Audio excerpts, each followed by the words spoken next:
Well, good morning, ladies and gentlemen, again. Today, my topic is freezing injunctions, assets to be targeted, for example, Chabra, and when do you need to go worldwide? The talk will be slightly wider than that. It'll address some general developments in the law, and then I'll go on to assets.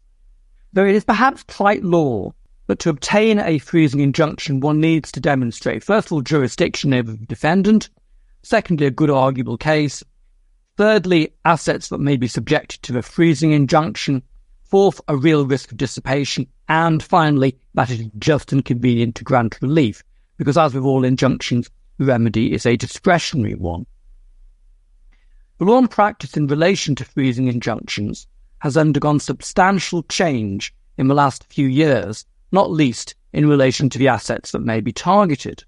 So for the majority of my talk today, I'd like to address that very topic, addressing 5 topics in particular: the nature of the assets that may be subject to the injunction, the justification for worldwide orders, the ambit of the standard order upon cause of action defendants, and the circumstances in which applications may be made against non-cause of action defendants, means by which disputes concerning the coverage of orders to assets are to be determined, and finally the means by which further information as to assets may be obtained. However, before doing so, I intend to comment briefly upon a number of key developments in the law affecting the availability of freezing injunction relief.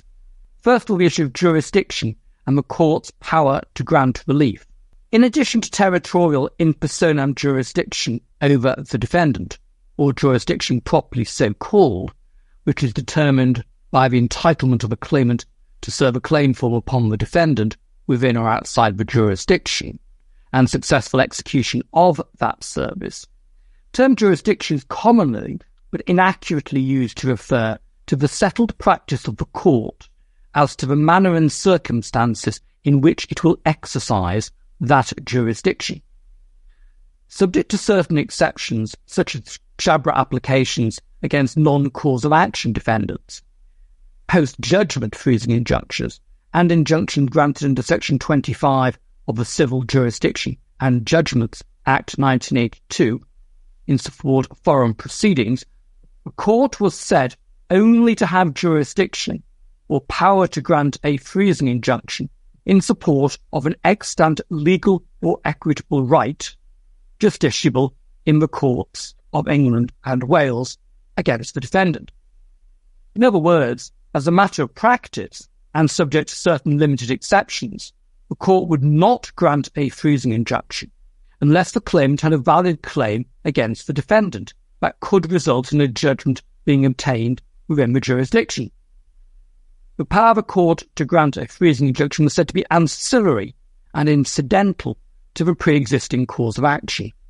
The distinction between the two senses of the term jurisdiction was discussed at length by Lord Scott in the House of Lords in Furry and LaRue, in which he made it clear that the term jurisdiction should be confined to the issue of territorial jurisdiction. In any event, whatever may have been the position prior to 2021, and is had, as Lord Scott noted in Furry and LaRue, moved on somewhat since the Susquehanna had been decided in 1977, it can now be said that the settled practice requiring a justiciable cause of action has gone. Rather, as the majority of the Privy Council made clear in Broad Idea, International Limited and Convoy Collateral Limited, the rationale for the grant of a freezing injunction is the so-called enforcement principle. Thus, a freezing injunction is granted to protect the claimant's usually prospective right to enforce, through the court's process, a judgment or order for the payment of a sum of money. It is the enforcement principle that justifies, for example, a post-judgment freezing injunction, an injunction made in support of arbitral or foreign proceedings, an order made in support of prospective proceedings where the cause of action has yet to accrue, and in support of an award of costs. Perhaps more significantly also for the purpose of this talk at least, it also gives rise to the support for a freezing injunction against a non-cause of action defendant. So the test for the grant of a freezing injunction was thus reformulated in paragraphs 101 to 102 of a majority opinion of Lord Legate JSC in broad idea. So he said that in summary, paragraph 101, and you can see it in the slide, court with equitable or statutory jurisdiction to grant injunctions where it's just and convenient to do so has power, and in accordance with principle and good practice, to grant a freezing injunction against a party, respondent over whom the court has personal jurisdiction, provided that the applicant has already been granted or has a good arguable case for being granted a judgment or order for the payment of a sum of money that is or will be enforceable through the process of a court. So what matters is that there is some judgment which can be enforced through the process of the courts of England and Wales.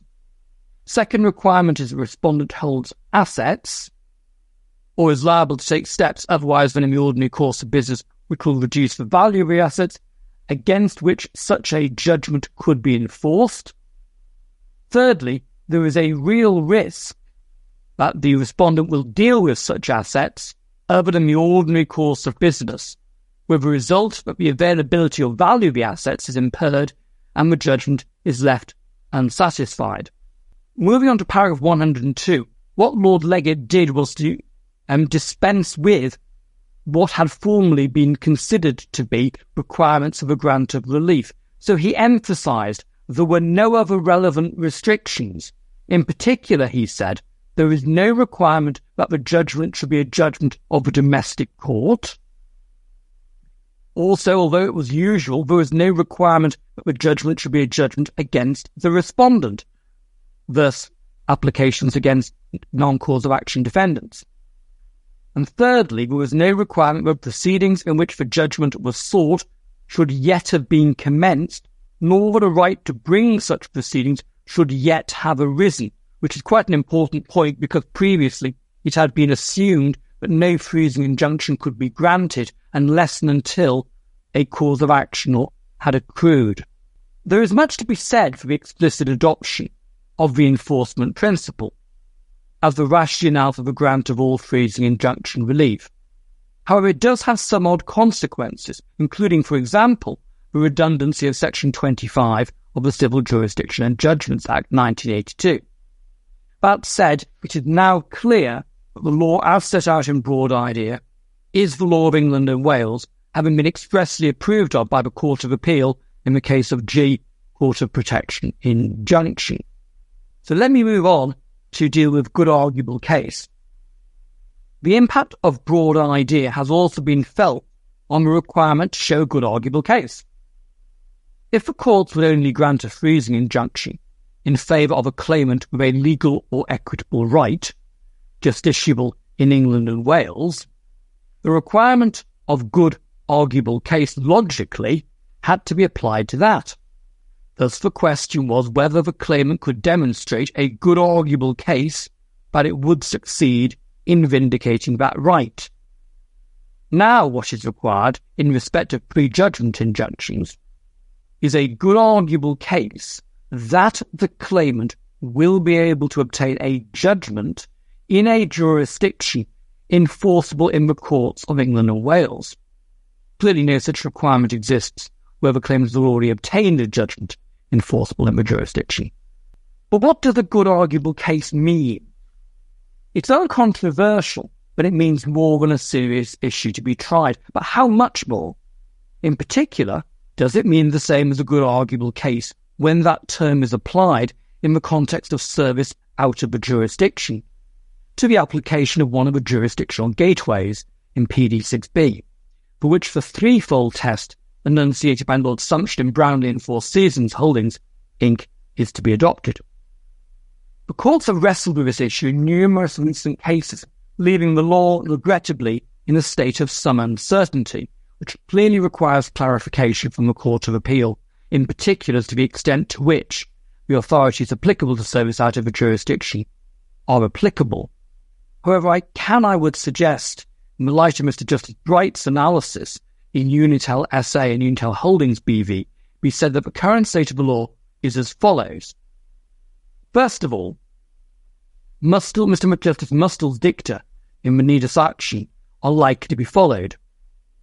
Therefore, a claimant will have to demonstrate that it has more than a triable or seriously arguable case, which only requires a case, of course, that will not be laughed out of court. However, the claimant need not demonstrate its case on a balance of probabilities. And secondly, it can be said that on the basis of the Court of Appeal's decision in Lakatemia Shipping and Morimoto, insofar as the claimant's case rests on matters of fact, the claimant must demonstrate a plausible evidential basis for the factual assertions being made. Risk of dissipation. So finally, before dealing with the issue of assets, let me turn briefly to the risk of dissipation, and in particular two issues that have come before the courts in recent years, namely the applicable test and secondly the relevance of fraud in relation to the cause of action. So dealing first with the applicable test, that was reviewed by the Court of Appeal recently in Les Ambassadeurs Club Limited and Songbo Yu. It was held in that case that the test didn't require that the claimant prove that it was more likely, or that it was likely or more likely than not that a judgment would go unsatisfied. Moreover, in applying the test, it was not helpful for the court to contrast the requisite risk with some lower, inadequate, for example, fanciful risk. Rather, Lady Justice Andrews held that the court should simply ask whether in the circumstances of the particular case, the evidence objectively demonstrated a risk of unjustified dissipation that was sufficient in all the circumstances to make it just and convenient to grant a freezing injunction. What was required, she held, was solid evidence of a real risk of dissipation. Turning to the relevance of fraud, it has been tried law since Tame Investments and Tomlinson that evidence of fraud or dishonesty against the defendant will not of itself suffice to demonstrate a sufficient risk of dissipation.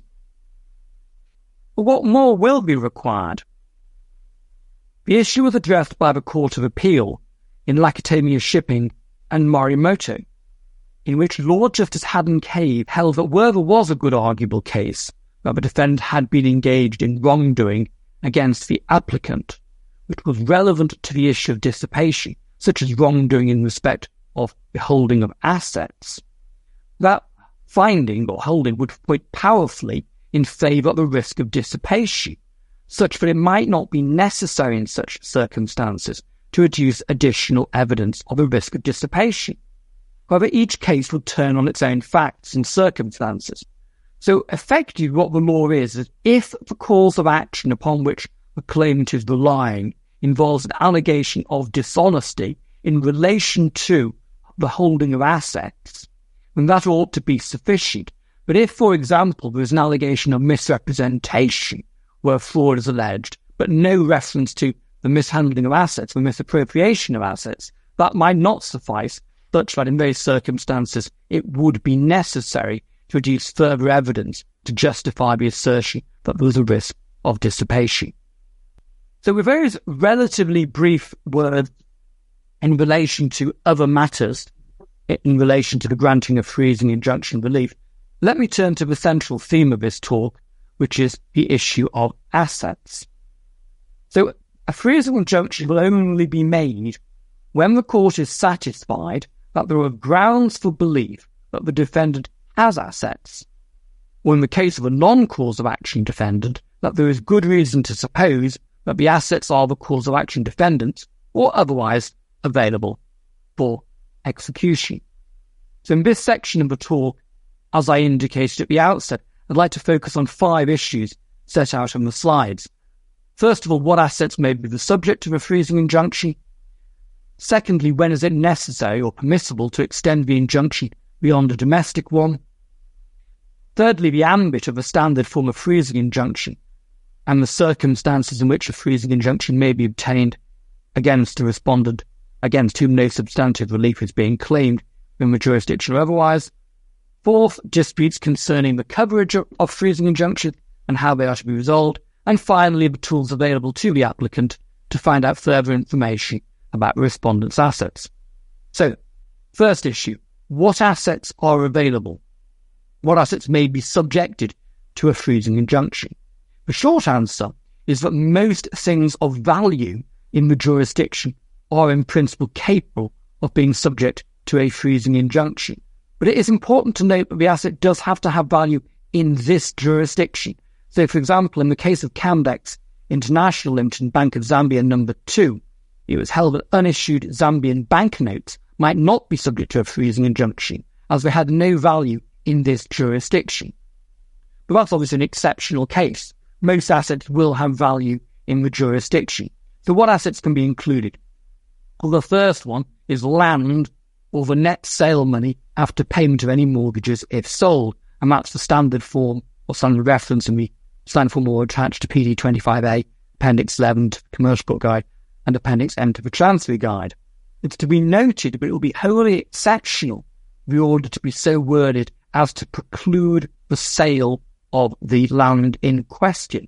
Although I should point out that in one case, I did manage successfully to persuade a judge to modify the order as to the nature of the transaction by which the properties might be sold and the means by which the proceeds of sale were to be dealt with. But that was an exceptional case in which there had been an express intention to dissipate assets. Second type of asset is shows as an action. Perhaps the most obvious being a credit balance in a bank account, but any debt is capable of being made the subject of a freezing injunction. Thirdly, business goodwill, that's an asset with value. It can be made the subject of a freezing injunction. Fourthly, a right to draw down loans, which will be covered, at least with the extended wording in the commercial court order is used, and that's an issue to which I'll return in a moment. Crypto assets, they can be the subject of freezing injunctions, notwithstanding they are neither chosen in possession nor action.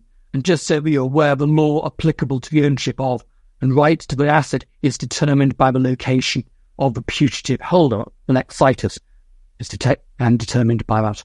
So, moving on to the issue of whether we should apply worldwide. The starting point is that any application for an injunction that extends beyond assets located within England and Wales will have to be justified. Generally, the claimant should apply for a domestic order. If there are sufficient assets in the jurisdiction to meet any likely judgment and the costs of the proceedings, the claimant certainly should only apply for a domestic order.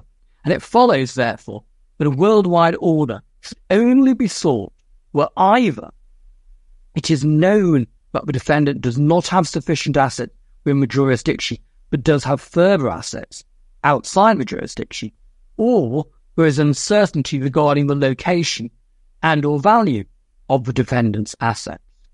One point of practical importance to note, however, is this. Tactically, there is a real advantage in obtaining a worldwide order, where there is reason to believe that the respondent has assets overseas. And the reason for that is that if the applicant only obtains a domestic order, the disclosure obligations must be limited to respondent's domestic assets, unless the order is made post-judgment or arbitral award, in which case different considerations apply because one is seeking execution of that judgment or award. I'm going to turn to the effect of the standard order against cause of action defendants, and I'm just moving my slides onto a slide which indicates the terms of paragraph 7 of the form of order attached to or appended to the Commercial Court Guide and the Chancery Guide. And it might be worth having a very quick look at that order before I move on to deal with this topic.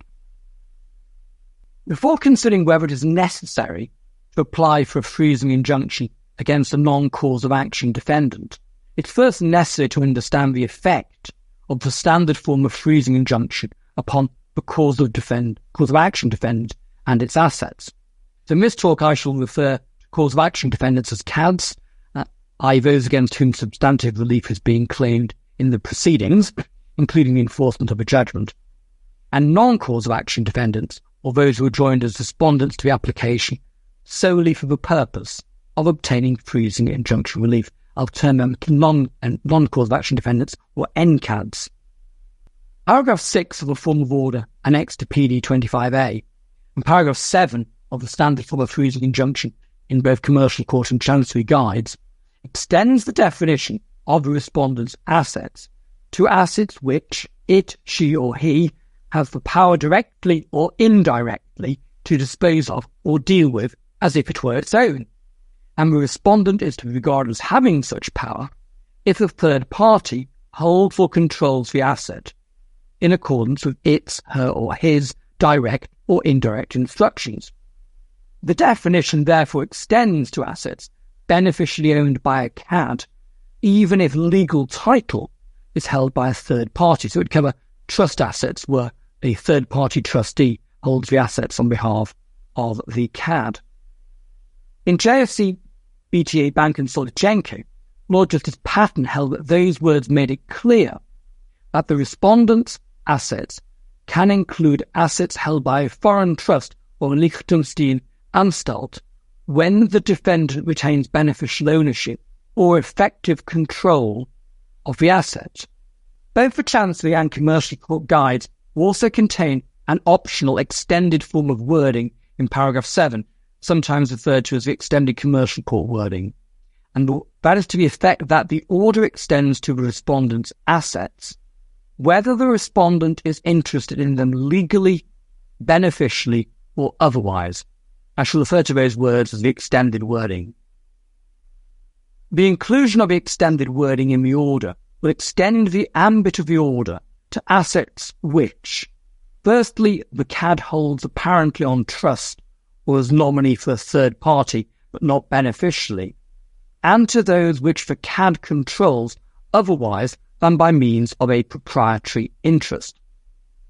The wider wording is also effective to extend the order to cover the CAD's interest as a member of the class of potential beneficiaries under a discretionary trust, at least where the list of assets refers to any interest under any trust or similar entity, including any interest which may arise by virtue of the exercise of any power of appointment, discretion, or otherwise, howsoever. When I talk about the list of assets, I mean the list of assets specifically identified as the order as belonging to the respondent and should be the target of the freezing injunction. Footnotes in both guides indicate that the appropriateness of the extended form of wording should be considered on a case-by-case basis. Where the basis for extended wording is the wish to include assets ostensibly held by the CAD on trust for a third party, the extended wording will only be appropriate where there are proper grounds for believing that the assets are actually owned beneficially by the CAD or another party whose assets are frozen. Moreover, provision in the order should be made for expeditious determination of the issue of ownership, and the cross-undertaking in damages for third parties ought to refer specifically to the ostensible beneficiary. Generally, it may be said that there is a clear tension between the enforcement principle and the wording of the standard form of freezing injunction, in particular where the extended wording is adopted, because assets become subject to the freezing injunction which would not generally be amenable to enforcement. In a recent decision in the Commercial Court of Mr. Justice Foxton in the case of Thomas Anthony Chiviello Servispec Ltd Limited and Eric Prodal, the judge provided a helpful analysis of the circumstances in which a freezing injunction might be extended to cover assets in which the CAD has no clear beneficial interest. Included in his judgment were the following examples. First of all, pragmatic reasons. Where there is a risk that it might later become apparent that the assets are in fact subject to a legal right on the part of the CAD, or because the claimant has not had sufficient time to consider the position. However, time will come when that justification ceases, whereupon the order ought to be varied to remove the extended wording. Secondly, where the CAD's control may provide a basis for bringing the asset into its ownership so that execution may be levied. For example, where the CAD might elect to revoke a trust and that right could be delegated to a court-appointed receiver, or the CAD could be ordered to delegate his or her right to draw down a pension to the claimant's solicitor. The third case is where a sufficient risk is established that the respondent may use his or her control of assets which are not amenable to execution to reduce the value of assets which are amenable to execution. The third case is perhaps the most important for commercial lawyers, as it applies to a very commonly encountered situation: a CAD who conducts his or her commercial activities via a series of limited companies in which he or she, and if the CAD owns shares, and over which he or she can exercise control.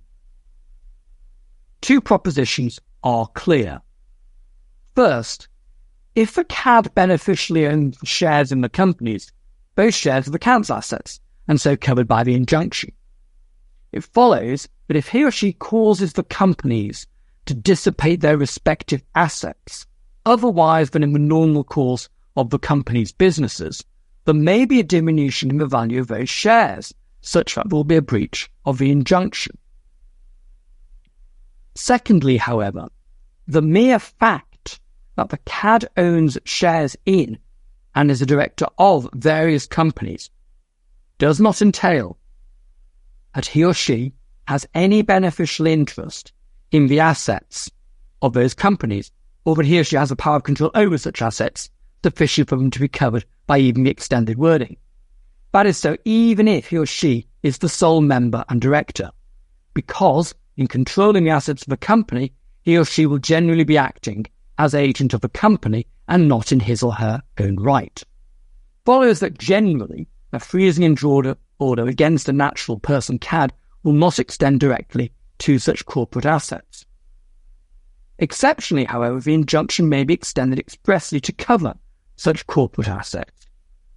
One situation in which such an order has been contemplated is where a non-trading company is incorporated effectively as the CAD's wallet, as a vehicle for holding assets which the CAD wishes it to hold. However, even in that situation, the extension of the order to such assets potentially offends the separate corporate personality of the company, unless the company is holding such assets as trustee or nominee for the CAD, in which case beneficially the assets belong to the CAD in any event, and the case comes within the concealment rather than the evasion principle identified by Law Sumption and in Prest and Prest. Earlier this year, I was successful in obtaining a variation to a freezing injunction so as to extend it to cover the corporate assets of two CADs, but the circumstances were exceptional, namely, express declarations by the CADs of an intention to dissipate the corporate assets in a manner that would clearly breach their fiduciary duties owed to their respective companies. That final point was crucial in convincing the judge, because if a director acts deliberately in breach of his or her fiduciary duties, he or she cannot be said to be acting as agent for and on behalf of the company. Thus, the control over the assets of the company would be exercised on his or her own behalf and not as agent of the company. If a freezing injunction is sought in respect of a non-party's assets, the order against the CAD may not be extended to cover those assets, and no cause of action exists against the non-party. The only course is to join the non-party to the application as NCADs and seek an order directly against them, and it is to that which I now turn. Given that the rationale for the grant of freezing injunction relief is the enforcement principle, that of course should set the limit to the grant of relief against NCADs. That is, an application ought to be permitted where, but only where the NCAD holds assets that would be amenable to enforcement if a judgment were obtained against the CAD. And that logic was expressly approved of by Lord Legate JSC on behalf of the majority in Broad Idea. Indeed, one instance in which an application against an NCAD will be permitted is where there is a good arguable case that the NCAD holds assets which are in truth beneficially owned by the CAD. That was the position in the case of, well-known case of Shabra itself, or to give it its full name, TSB Private Bank SA and Shabra. In that case, Mr. Shabra was a director, and he and or his wife were the sole members, Mr. Chabra being previously the majority shareholder, but having claimed to have transferred his shares to his wife in the recent past. The application of a freezing injunction against the wife was successful because there was a good arguable case that the assets were beneficially owned by Mr. Chabra. However, as was made clear by Lord Legate and Broad Idea, there are other instances in which a freezing injunction may properly be made against an NCAD. He identified them as follows. First, where the CAD would have a right of indemnity against the NCAD in respect of a claim against the CAD brought by the claimant, which could be enforced by a receiver. That was the position in the case of C Inc., PLC and L, in which proceedings were issued against Mrs. L for a debt. She swore an affidavit deposing to her having no means. She didn't defend the proceedings and judgment was entered against her in default, which wasn't satisfied. Freezing injunction was obtained against her in aid of execution. She filed an affidavit of means, deposing to her having no substantial assets and being dependent entirely on her husband. The claimant applied to join Mr. L on the basis that Mrs. L had to have been entering into the transactions giving rise to the debt as trustee or agent on behalf of Mr. L, which was in fact common ground, and that therefore she had the right to be indemnified by him in respect of her liability to the claimant, and that while she might not well enforce that right, a receiver might be appointed who could. So on that basis, the court was prepared to join Mr. L and grant a freezing injunction against him as an NCAD. It will be immediately appreciated that in that case the facts giving rise to the claim against the CAD also gave rise to the right to an indemnity. Moreover, to be noted that if Mrs. L had been acting as an agent for Mr. L in entering into the agreements giving rise to the debt, then he, that's Mr. L, could have been joined in principle as a CAD in any event prior to entry of judgment against Mrs. L, at least. So it's a fairly limited exception. So the second instance identified by Lord Legate was where a transaction by which the CAD transferred an asset to a third party might be set aside as a transaction defrauding creditors under Section 423 of the Insolvency Act 1986. That was the position in Lemos and Lemos, in which the Court of Appeal allowed an appeal restoring a freezing injunction against an NCAD limited company which held a property used by the CAD and his wife as their matrimonial home. The court did so on the basis that there was an arguable claim that the transaction by which the NCAD ultimately derived its title to that property might be set aside under Section 423. However, the injunction was limited to a period of 4 weeks. Unless an application had been made under 423, within that period, the order would be discharged. The third example given was where the CAD was a limited company and the enforcement of any judgment against it might lead to its liquidation, whereupon the liquidator would be able to pursue a claim against the third-party NCAD. In that case, HMRC presents a petition to wind up C Limited by reason of a liability to pay $35 million in respect of unpaid VAT arising out of a carousel fraud. At the same time, it applied for freezing injunctions against various NCADs, including a director of C Limited, an associated company T Limited, and directors of T Limited. HMRC alleged that each of them was involved in the fraud. However, it didn't make any claim or assertion that they held assets belonging to C Limited against any of the NCADs. Rather, a freezing injunction was sought on the basis that C Limited, the CAD, had claims against each of the NCADs, which a liquidator of C Limited might pursue against them, as well as claims available to the liquidator personally, in particular fraudulent trading claims under Section 213 of the Insolvency Act. And the result of those claims was that the CAD's assets might be increased. Mr. Justice Briggs allowed the continuation of a freezing injunction on the basis that the NCADs might be liable to contribute to the assets of the CAD to help satisfy a judgment against the CAD, but the order was continued only for a sufficient time to enable the appointment of liquidators of C Limited and a further period for him or her to commence substantive proceedings against the NCADs. Mr. Justice Briggs went further than the decision in C and L, in that he rejected the necessity for a causal link between the fact that the claimant had a legal right against the CAD and the CAD's entitlement against the NCAD. As Lord Legate made clear in Broad Idea, in each case the key question is whether the assets of the NCAD would be available to satisfy a judgment obtained against the CAD through some process of enforcement in the jurisdiction. One final point in relation to applications against NCADs, the application doesn't need to identify specific assets in the hands of the NCADs. An order may be made in respect to the assets of that third party limited to a specified amount, which may well be useful because information as to the nature of the specific assets of the NCAD might be difficult to get hold of. So just moving quickly onto my final two topics.